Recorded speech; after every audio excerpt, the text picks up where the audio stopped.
अच्छा सर, आपको लगता है कि आप किसी में गुडनेस डाल सकते हैं? अगर जैसे आपने बात की कि मेरा ये मकसद नहीं था पैसा कमाना, या एज यू सेड अर्लियर, तो क्या ये काफ़ी नहीं होता कि आपके पास आप पैसा बनाओ, कमाओ? ज़्यादातर लोग जो गरीब हैं, और आजकल हमारे मुआशरे में अगर देखा जाए तो सबसे बड़ा जो है हमारी सोसाइटी में, वो फाइनेंशियल इश्यूज़ हैं। तो खुद पैसा कमा के अगर आप कमा सकते हैं तो क्यों ना लोगों में तकसीम किया जाए, या जो कोई बिज़नेस खड़ा करना चाहता है उसके लिए कुछ किया जाए। तो ये बेहतरी ठीक नहीं है, बजाय ये कि हम तकरीरों से कहें कि अच्छे बने, ऑनेस्टी सीखें, तो क्या इससे सीख लेंगे लोग? कि एक ये कि मैं ये कहूँ कि मैंने कुछ पैसे कमाने का तहर्रुक ही नहीं किया तो ज़िंदगी तो नहीं गुजरती इस तरह। बिल्कुल नहीं गुजरती। ज़िंदगी में दौलत भी चाहिए, वसाइल चाहिए बेसिकली, और एक ज़िंदगी में आपको शनाख्त भी चाहिए। ये दौलत के और जो आपको घर चाहिए, आपको लिबास चाहिए, आपको ज़रूरियात ज़िंदगी चाहिए, फैमिली चाहिए, उसके बाद एक शनाख्त भी चाहिए कि माशरे में आप पहचाने जाएँ क्या है। तो ये सारी शनाख्तें आपकी माशरे के साथ चलनी चाहिए। अगर मेरा मोटिव सिर्फ ये हो कि मेरा क्या बनेगा, तो मैं सोसाइटी के लिए कोई बड़ा काम नहीं कर सकता। हाँ, मैं दौलत के पहाड़ खड़े कर लूँगा, उसके नतीजे में लोगों को रोज़गार भी दूंगा, खाने भी खिलाऊंगा, फलां भी। दौलत के वैसे तो जब पहाड़ खड़े किए जाते हैं तो उसके पीछे कोई ना कोई जुर्म जरूर होता है। अच्छा। हमारे यहाँ अक्सर ये होता है। मैं दौलत के खिलाफ नहीं हूँ, मैं अगर सियासत में हूँ तो मैं चाहता हूँ कि इस मुल्क का निज़ाम ऐसा हो कि एक तबका वो है जो दौलत कमाए, जो कारोबार करे, जो फैक्ट्रियाँ लगाए, जो ज़राअत करे। किसी ने ट्रांसपोर्ट का काम करना है, किसी ने मीडिया करना है, ये किसी ने सियासत भी करनी है, बिल्कुल, किसी ने अदालत लगानी है, किसी ने फौज में जाना है, वो किसी ने पुलिस में जाना है। तो ये सोसाइटी के मुख्तलिफ सेगमेंट्स हैं, सबका अपना अपना रोल है। तो कमर ज़मान कायरा जो उस वक्त थे, उन्हें तब भी ये कसक थी कि मुझे नाम कमाना है। Is that? मैंने अर्ज़ किया जी कि मेरा ये तो हर फर्द की ख्वाहिश होती है कि मुझे आइडेंटिफाई किया जाए और बेहतर आइडेंटिफाई किया जाए, लेकिन मेरा मोटिव कभी ये नहीं रहा। अच्छा, मेरा मोटिव ये रहा कि मैं ऐसे काम करूं जिससे सोसाइटी में आसानियां पैदा हो सके। तो आपने क्या काम किए? आपको क्या लगता है, क्या आपने रोल निभाया आज तक जो आपने सोचा आप कर सके कुछ ना कुछ? मैं कितना कर सकता हूं वो तो सोसाइटी जज करेगी ये किया है, ठीक है। लेकिन मैंने सियासतदान के तौर पे, एक सियासत में आने के बाद मैं एक जमात के साथ मुंसलिक हूँ, एक हुकूमत में रहा हूँ, अपोजिशन में रहा हूँ, मैं 2 दफ़ा असेंबली मेंबर रहा हूँ।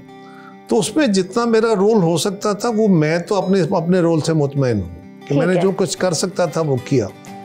अब एक इंडिविजुअल के तौर पे मैं कितना कर सकता था, अब उस रोल को और इन्हांस किया जा सकता था। यस, आज मैं खड़े होकर देखता हूँ कि अगर मैं 10 साल पहले, 15 साल पहले जब असेंबली में था, तो अगर मैं ये करता या मैं हुकूमत में था तो मुझे ये करना चाहिए था, इस तरह की ज़िंदगी गुजारनी चाहिए थी। ये वैसे भी गुजरे हुए वक्त के बाद बंदा अपने करेक्टर में ये सोचता रहता है मैं ऐसे करता तो बेहतर होता। तो मैं आज सोचता हूँ, लेकिन मैं जनरली मुतमईन हूँ कि मैंने जितना वक्त सियासत में अभी तक गुजारा है, जिस भी हैसियत में गुजारा है, मैं उससे जितना कर सकता था वो करने की कोशिश की है, और बेहतरी हो सकती थी। जो मैंने सुस्तियाँ की, मुझसे गलत फैसले हुए, वो ना होते तो बेहतर होता। तो क्या कोई एक काम जो आपने बहुत अच्छा किया एंड यू आर सेटिस्फाइड, जब रात को सोते हैं अच्छी नींद आती है कि शुक्र है ये कर लिया जिंदगी में, तो अब आसानी हो जाएगी आगे भी? कोई एक काम तो मैं नहीं आइडेंटिफाई कर सकता। एक बताना होगा बस। मेरा कोई एक काम है ही नहीं, कोई ऐसा बड़ा काम मैंने किया ही नहीं ज़िंदगी में जिसके बारे में मैं कहूँ कि ये एक काम बड़ा अच्छा हो गया। इसलिए कि कोई एक फ़र्द, कोई एक काम, कोई एक चीज़ अच्छी होती नहीं है। अच्छा, तो कोई ऐसा रिग्रेट के काश मैं उस वक्त इस पोजीशन में था कि ये कर सकता था मगर वो नहीं किया? मैंने ज़िंदगी में ना जी तालीम में लॉ नहीं किया। मुझे रिग्रेट होता है कि मैंने लॉ नहीं किया। अच्छा, बस। तो आप कर लेते? सिर्फ एक ही रिग्रेट, एमफिल मास्टर्स लॉ में कर लेते। उस वक्त नहीं किया ना, इसीलिए तो रिग्रेट है। कर लिया होता तो रिग्रेट ना होता। तो आप बुक्स पढ़े अभी भी, मतलब डिग्री लेना जरूरी तो नहीं है? नहीं, लॉ की प्रैक्टिस की जाती है ना। पढ़ता तो मैं हूँ, अभी भी किताबें पढ़ता हूँ। अच्छा। मैं किताबें पढ़ने से नहीं कह रहा। मैंने एक प्रैक्टिशनर के तौर पे अगर मैं लॉ पढ़ा होता तो मैं प्रैक्टिस करता, तो मेरा ख्याल है ये बहुत अच्छा फील था। ये मुझे एक रिग्रेट है, बाकी अल्लाह ने करम किया, कोई रिग्रेट नहीं। ठीक है। अच्छा सर, आपने कभी लोकली ट्रैवल किया हो, सफ़र किया हो, आपको पता हो कि आम आवाम के क्या मसाइल हैं? यूनिवर्सिटी तक मेरी तालीम थी, उसके बाद मैंने कुछ अरसे के लिए कारोबार किया, फिर सियासत में आ गया। क्या कारोबार किया था? बिकॉज मुझे बिजनेस में बहुत इंटरेस्ट होता है कि क्या आप फ्लॉप बिजनेसमैन रहे या कामयाब बिजनेस? मैं कोई कामयाब बिजनेसमैन नहीं था। ठीक है, because you were born as a politician. मैंने कारोबार भी ठीक किया, ये नहीं है। अच्छा, क्या कारोबार था? स्टील का कारोबार था, स्टील फार्नेस थी। ओके। और फिर कोई टेक्सटाइल का काम शुरू करने की कोशिश की, तो रास्ते में रह गया। जीरो से स्टार्ट किया था या कुछ इन्वेस्टमेंट मिली फैमिली की तरफ से? नहीं, फैमिली की तरफ से थी, मेरी कोई जाती नहीं थी इन्वेस्टमेंट। ओके। मैं तो पढ़ के आया। जाती होती तो फिर आप बिजनेसमैन ही। जाती क्या होती है, फैमिली की होती है। मेरी जिंदगी में जाती कुछ नहीं होता। मैं एक ऐसी फैमिली में रहता हूँ, हम 2 भाइयों की औलाद हैं और वो कोई 20-22 साल पहले दुनिया में चले गए। हम दोनों भाइयों की औलाद हम इकट्ठे हैं, हमारे बच्चे हो गए, हम सब भाइयों की शादियां हो गई हैं। अच्छा। हम टोटल 9 हैं, हम दोनों भाइयों की औलाद जो है, और हम सब के अपने अपने घर हैं, लेकिन हम इकट्ठे हैं।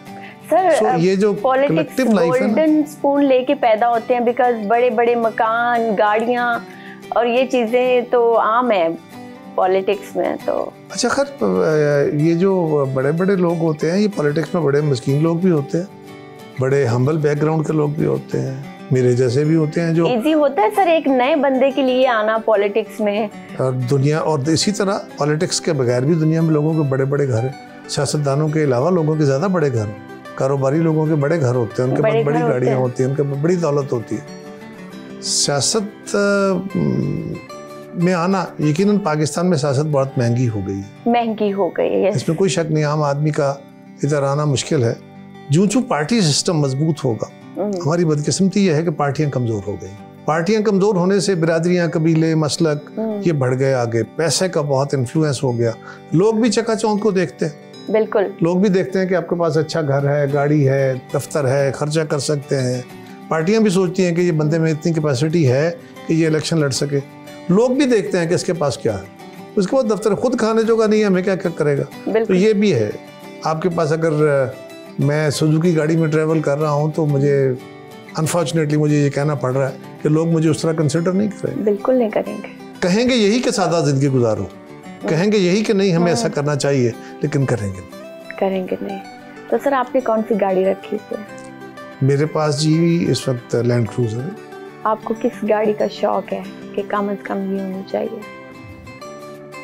जान सोचता रहता है जी बंदा, लेकिन मुझे कंफर्टेबल गाड़ी चाहिए होती है, ज़्यादा ट्रैवलिंग होती है, तो उसमें मेरे भाई मुझे लेके दे देते हैं। जब ये मेरी गाड़ी पुरानी हो जाएगी तो मुझे दूसरी गाड़ी लेके दे देंगे। सर, मुझे भी ऐसे भाई चाहिए। ये चॉइस नहीं होती, चाहने से नहीं मिलते। अच्छा, मतलब ये तो कुदरत देती है। एक बड़ा अच्छा कॉम्बो है कि एक भाई माशाल्लाह पॉलिटिशियन है, उनके बड़े अच्छे ताल्लुक हैं, वो किसी को भी कॉल लगा के कुछ फरमाइश कर सकते हैं या रिक्वेस्ट कर सकते हैं कि ये काम हो जाना चाहिए, और एक भाई पैसा कमा रहे हैं। This is a good combo. तो वो भाई बिजनेसमैन है या उन्हें शौक था बचपन से पैसा कमाने का, और उनका क्या आपके साथ कोई इख्तिलाफ रहा कि ये किस काम में पड़ गए आप पैसे की तरफ आए? नहीं, ये तो कभी नहीं कहा उन्होंने। अच्छा। लेकिन मेरी कोई गलत फैसलों से इख्तलाफ जरूर करते हैं, और नाराजगियां भी होती हैं छोटी मोटी। अच्छा। लेकिन वो नाराजगी इतनी नहीं होती कि तलखी का सूरत बन जाए, वो अपना ओपिनियन की नाराजगी होती है। और मेरे भाइयों का, मेरे फैमिली का स्ट्रक्चर ऐसा है जी कि मेरे वालिद और मेरे चाचा दोनों वो पॉलिटिक्स में थे, और उनके जाने के बाद मेरे जो बड़े भाई हैं सबसे, ताहिर जमान साहब, वो हमारे हेड ऑफ फैमिली हैं।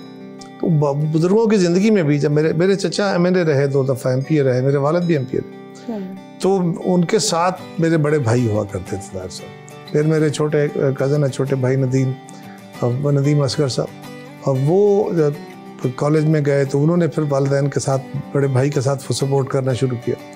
तो फैमिली डिज़ाइन ये था कि ये दोनों भाई पॉलिटिक्स करेंगे।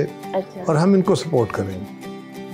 तो बस एक एक्सीडेंट की सूरत में मुझे सियासत में आना पड़ गया। लोकल बॉडीज इलेक्शन हुए तो मेरे बुजुर्ग फौत हो गए, चचा भी फौत हुए, वालिद भी फौत हो गए।